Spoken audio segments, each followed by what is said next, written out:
So a question I've been asking everyone is just, what is life teaching them right now? You know, for me, it's slowing down. It's kind of setting aside the hustle.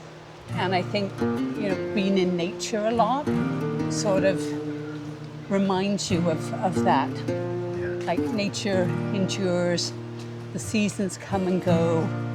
And so do we, and that we have time. Yeah. And so I'm really in a place where I'm just letting life unfold. Oh, I love that. All right. Hi. Good morning.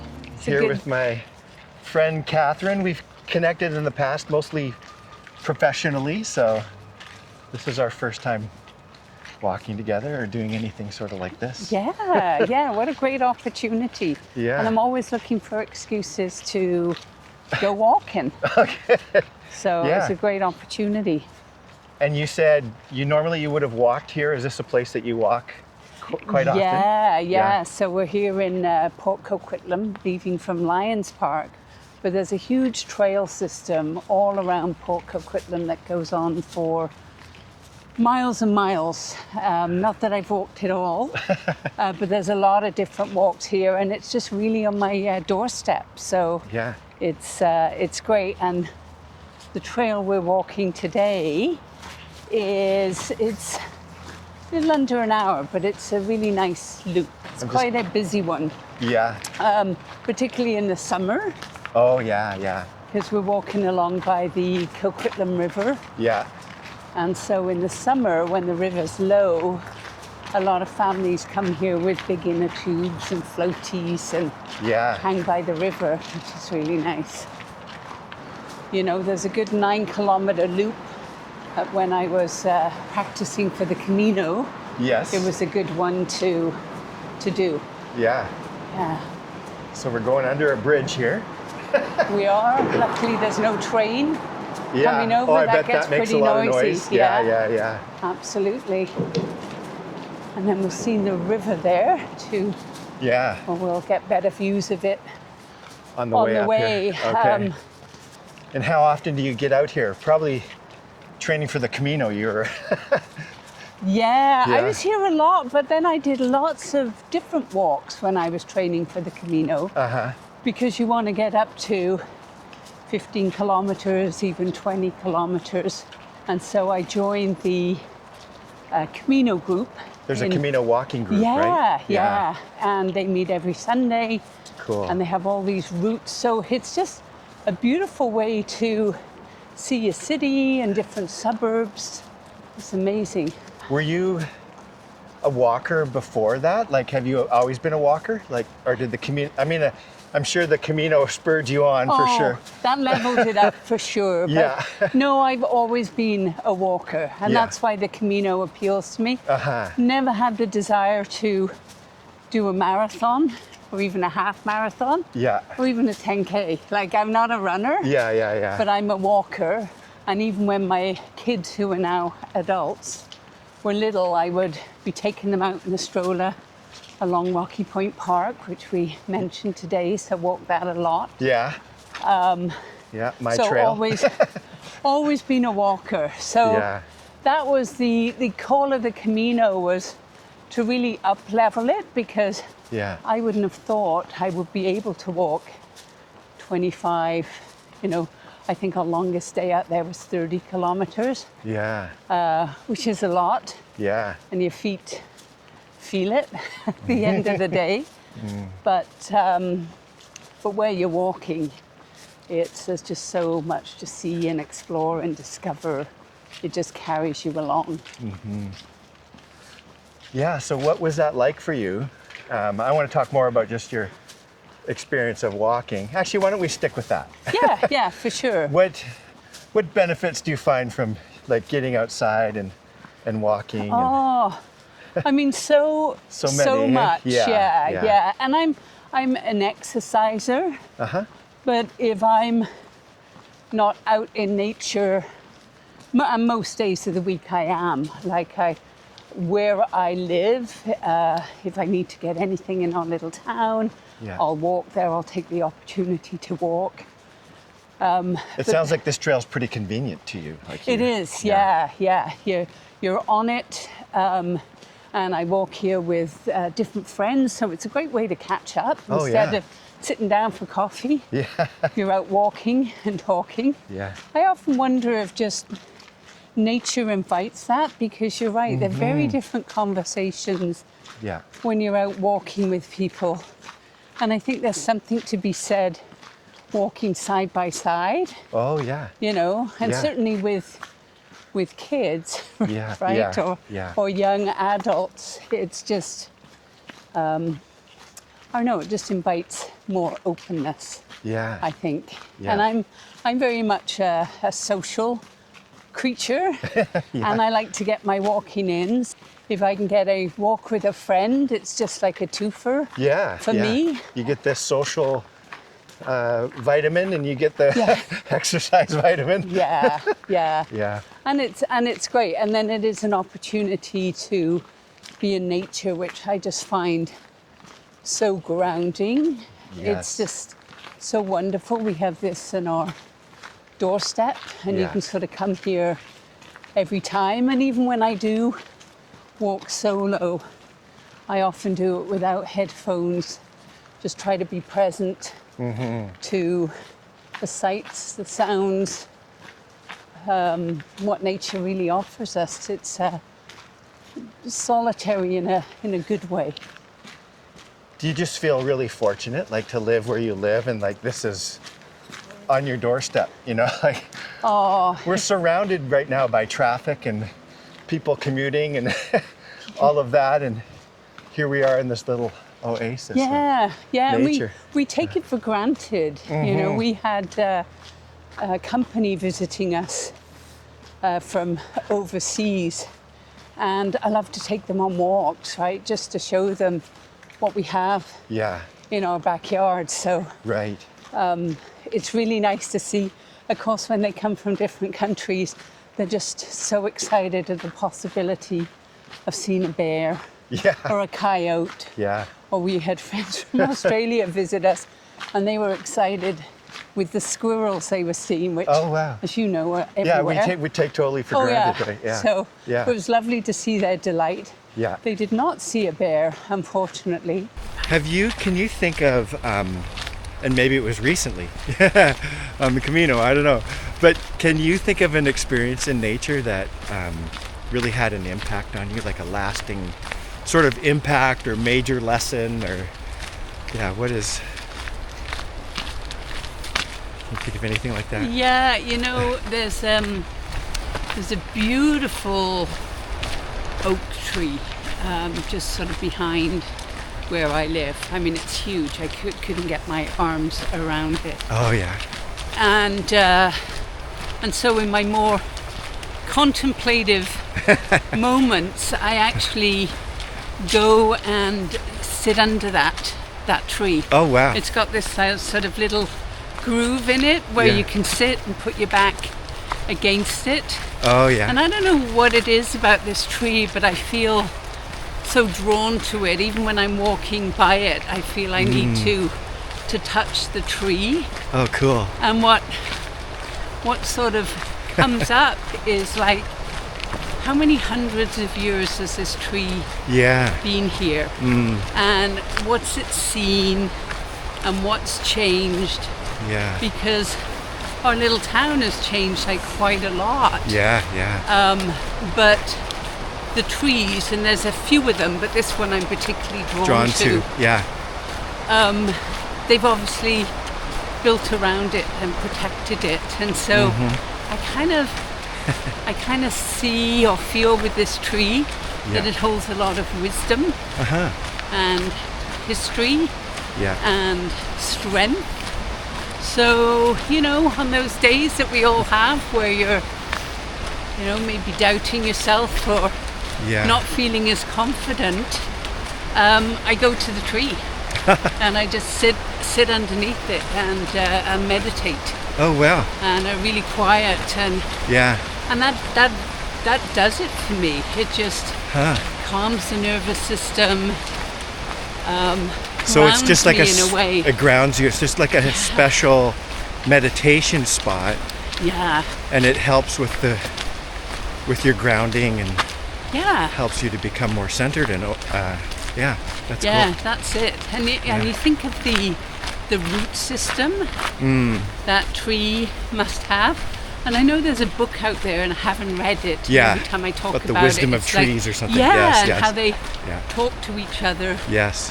and what they need, and how they strengthen trees that are weaker and will send Yeah. more nutrients that way. Like that's fascinating to me. I think we have so much we can learn just by observing nature, Yeah. For sure. and then the stillness of it too. Like Yeah. I'm a busy person.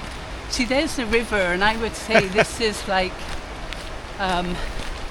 average flowing. Like it was. It was really going the other day. It was just incredible. It was just. I can talk about the power of nature. Yeah, I love looking Just say again what you just told me about leadership and people yes. needing to Yes. take a break. So what's the name of your company again? Fluency? So it's Fluency Leadership. Yes. And I work with leaders and teams, primarily in communications and marketing.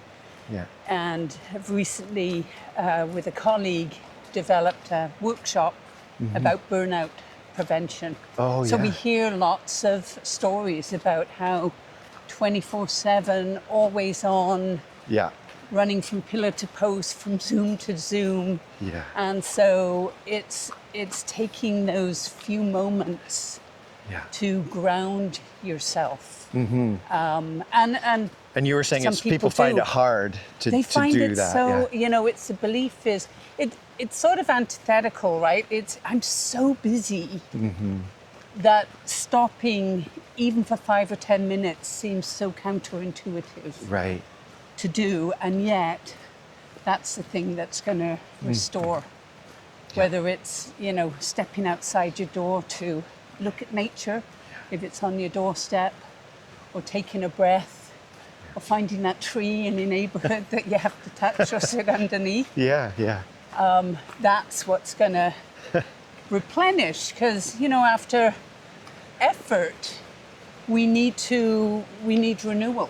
And if we don't take that renewal, we just keep creating this tsunami wave. So Yeah. often use the metaphor of water and waves to, the wave comes up, that's your effort and the work you have to do, but the wave also goes back. Recedes, and that's yeah. recedes. That's the renewal piece. Yeah. But I find what people It's try to often keep the do wave going. is they keep the wave going. Yeah, And so, yeah. that builds this tsunami. Yeah. And when that crashes, we're depleted, we get into burnout.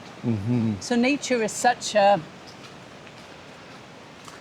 healing, grounding Yeah. way to counteract that, and it only takes moments. Yeah.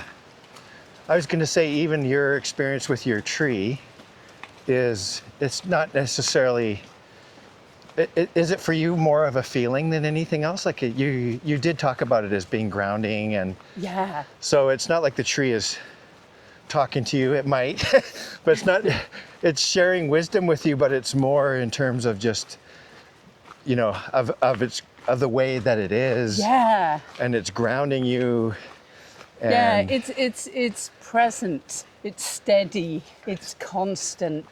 It's and I think that's what we need when we're feeling untethered. And so I think that's why when I go to the tree yeah. is when I'm feeling a bit of overwhelm or untetheredness, and it just Yeah.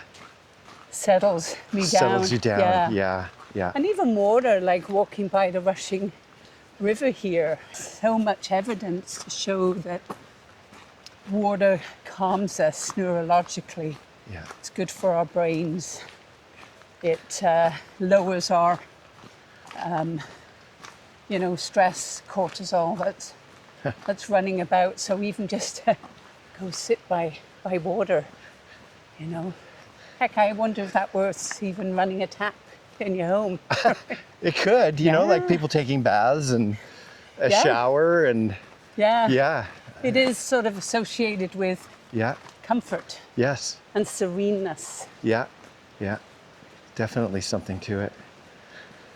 It's so interesting that we have to kind of remind each other to take breaks and to reconnect with nature and, you know. Have you ever worked yourself into a place of burnout? Like, have you had a personal experience with that or? Oh, well, and you know, the path to burnout. I came up in the, particularly in the 90s, working in the high-tech sector, very competitive, very fast. And it was kind of this sun said, you know, first car in the parking lot, first car out. It was like almost a hero's It's a badge badge of to honor. be, Yes, yes, you yes. know, always being available Yeah, 24/7. yeah, So in that, and I loved the challenge of that, and you also miss things when you're doing that, yeah, and it's also not needed. Like it's a zero.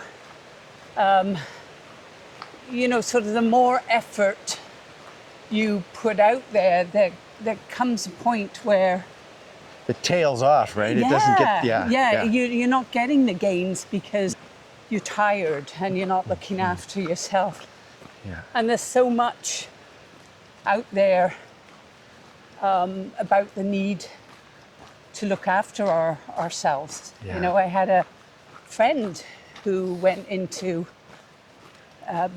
burnout, like the very definition of it, like unable to focus, unable to get out of bed and to think and to, it just totally, you know, ground her down. And the good thing, and she talks about it openly, so I don't think I'm sharing anything about it, but it really drove her curiosity into why does it happen? What are the warning signs? What can we do? So, you know, that's a big part of our workshop is how you prevent Prevent it. the burnout and the importance of nature In that. and breathing in that recovery. Yeah.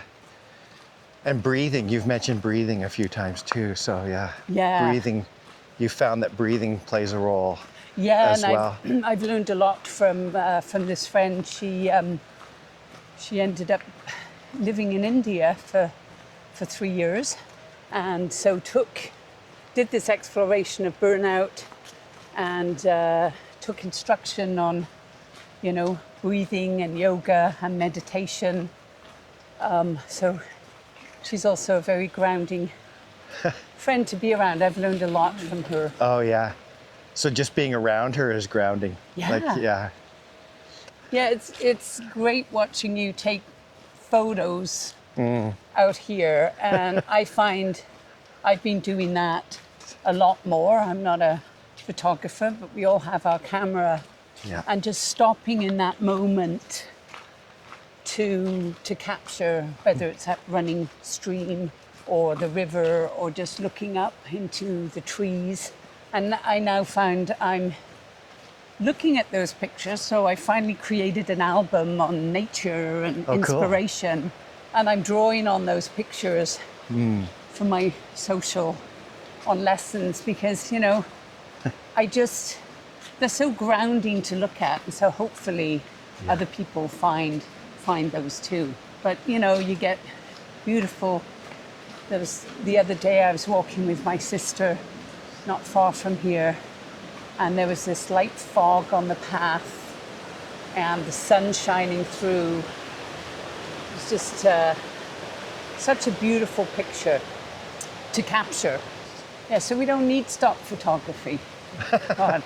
Yeah, exactly. Take our own. Take our own. Yeah. Yeah. Yeah, and it's like if people can't go to nature, hopefully it's a bit of bringing nature to people. So a question I've been asking everyone is just, what is life teaching them right now? What's your What's your major learning edge, do you feel, at the moment?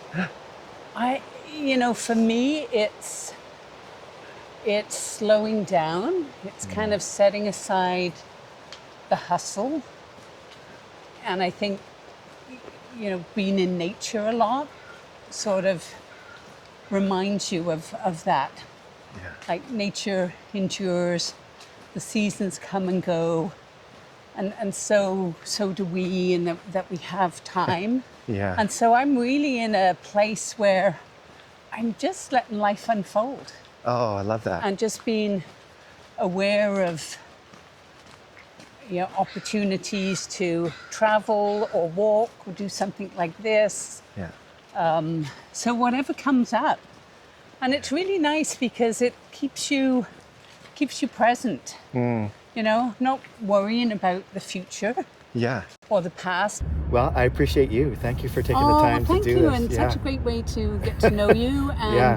and remind me how powerful nature is in my life. Like I don't think I'd articulated it, but your questions really brought that out. So I'm so grateful for you for inviting me and to live in this beautiful place that gives us so much. Yeah, thank you.